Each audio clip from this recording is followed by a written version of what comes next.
It was 2016 when I first listened to BTS. When I saw them mentioned in a comment section, and I curiously checked out the Blood, Sweat, and Tears music video. Since then, I had been a K-pop stan for about 10 years, and while I was more passionate at the beginning, I've slowly become more disillusioned with the industry as I've grown older.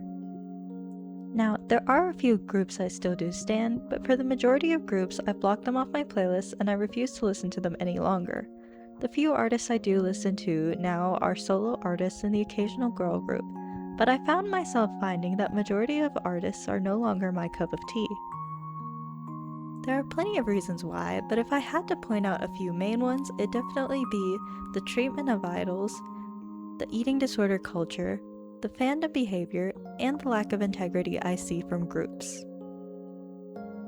First of all, the treatment of idols. There are plenty of videos talking about the horrors of the industry, including but not limited to starving idols, sex trafficking trainees, though this usually comes from small companies, dealing with terrible fans, and the lack of support almost every company gives idols.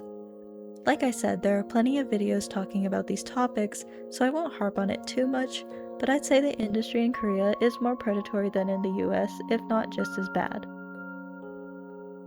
I hate how fans don't treat idols as people, but I also can't blame them entirely, as that is the point of this predatory industry. The industry runs on a boyfriend-girlfriend standard, where each idol should actively feed into these delusions. This is disgusting for both the idol and the fans, as it decreases both parties' mental health and puts both parties in dangerous situations, though it's mainly the idols who suffer the brunt. These idols have to pretend at being a partner and will suffer from the crazy fans devoted to them, while companies gain money and fame for the controversies. Companies have very little to lose when an idol is caught up in a controversy, in fact, and I have no reason to believe that they even try to protect their idols. I wouldn't be surprised if it came out that hate is manufactured by companies in most of these cases.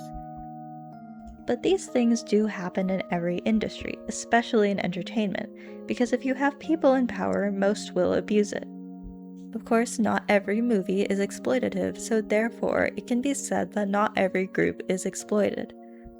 I can understand how people wouldn't see this as any more scandalous than watching a movie. That being said, this sort of mistreatment of idols and trainees tends to lend to a bigger picture of eating disorder culture. I myself have personally in the past dealt with eating disorders and sometimes still struggle on and off with my relationship to food. And let me tell you, nothing about this industry helps. In fact, I think one of my first introduction to eating disorders was K-pop, with the IU diet of 2 sweet potatoes and 1 protein shake for the entire day. It's truly disgusting to see the way companies and idols perpetuate this. I've seen idols joke about their weight and talk about their unhealthy, unsustainable diets that leave them fainting on stage. In a particularly egregious act, I've seen Somi, who is a very popular Korean-Canadian singer, go on record to talk about how she leaves sticky notes in her house with the word fat written to keep her healthy as advice to a teenager who is still growing. I don't blame Somi completely for this, however, as she has practically grown up in this industry and it has probably warped her views and relationship with food. This industry thrives on idols being weak and tired, for the beauty standard, but also, I suspect, so that they can have them sign contract after contract of exploitation. In a company's eyes, if idols keep starving themselves, they will be stupider and easier to take advantage of in their hungered state. It also disgusts me how people will write this off as culture. Almost every country has the standard of wanting to be skinny, but we never excuse it until it comes to Asians. Which brings me to the fandoms. The fandoms are infantilizing of every idol, turning them into precious sweet angels who do no wrong, and frankly, I'm tired of it. The industry runs on this fetishization of Asians, trusting that every controversy can be swept under the rug under the guise of sweet naivety.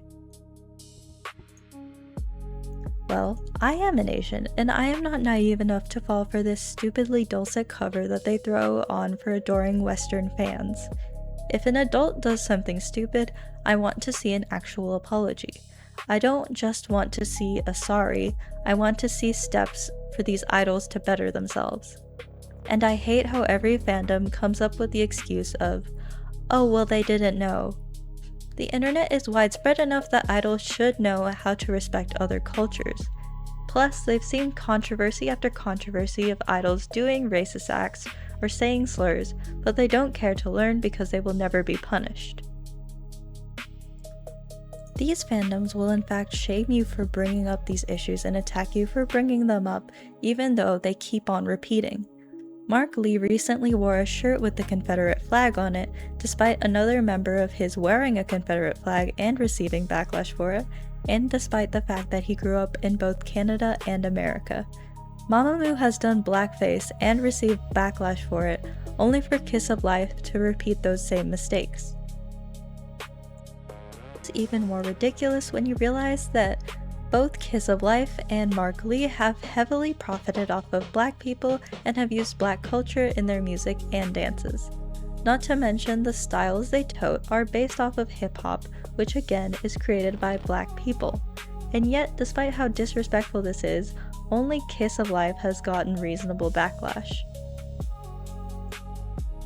I suspect this has something to do with misogyny, as these fandoms are also horribly sexist. I've seen countless comment sections talk about how the global girl group Cat's Eye is wearing less and less clothes. People will go on spiels blaming the company, blaming other management, even though most of the other girls have said that they like their style and, as seen in past videos, have the same style.